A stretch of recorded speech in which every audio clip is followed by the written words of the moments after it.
Hello mga kapyas! Kumusta po kayong lahat? Sana po ay nasa mabuti kayong kalagayan and of course, good health ba? Good health. Today's video mga katapyas, since wala namang pasok ng ilang araw na dahil ano na may konting and since wala nga ang pasok ng ilang araw na at heto ako'y nabuboring na ako sa bahay, wala akong ginagawa. Kaya naisipan ko na lang na gumawa ng lumpia wrapper, which actually napanood ko lang naman yun. And of course, ito yung mga aking ingredients na handa na. Well, let's go! Tatlong ingredients nga lang. Tapos ang kailangan itong paggawa ng lumpia wrapper. Ito po ang isang 1 cup ng flour. Ayan. 2 cups of water. 3 tablespoon ng oil.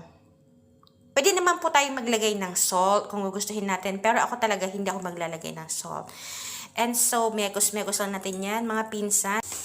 And so, mga katapyas, heto, at after 15 minutes na hinayaan ko lang tong aking butter, ay pwede ko siyang iluto. Ayan o. Actually, sa kawali ko siya iluluto kasi yung mga ganun pinagluluto nila yung parang flat na sinasabi nila, wala akong ganun. So, kawali na lang. Well, yung isa naman napanood ko, sa kawali din yan niluto eh. Alam niyo po kasi gusto ko talaga maging chef.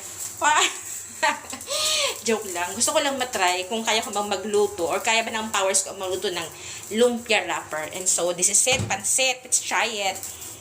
Gawin na natin to. Let's do it. Yung nakita ko doon sa video, nilagay niyang ganyan kasi wala siyang pangpahid. Tapos, niro-roll lang niyang ganyan para mag-spread siya like this. And so, yan nga po yung ating magiging lumpia wrapper na pinakaunang try. Wait lang, bakit ganito? Ayaw niya. Naku, dumikit. Dumikit yung ating lumpia. Ano nangyari? Dumikit yung lumpia natin. Naging pancake siya. Tingnan nyo. Umalsa.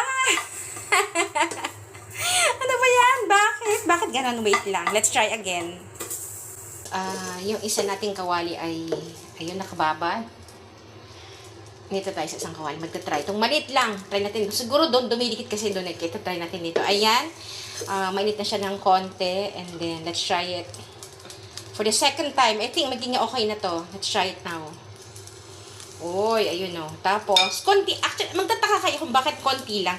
Itatry ko muna sa maliit na amount. Diba? Itry muna natin sa maliit or konting amount. Kung magiging lumpia wrapper nga siya. Ayan. Ito, parang maganda itong manipis siya. Manipis lang. Ayan, no? Wow, I'm so excited. Try na natin yung ating lumpia wrapper. Pwede na siyang baliktarin kasi medyo lumobo na siya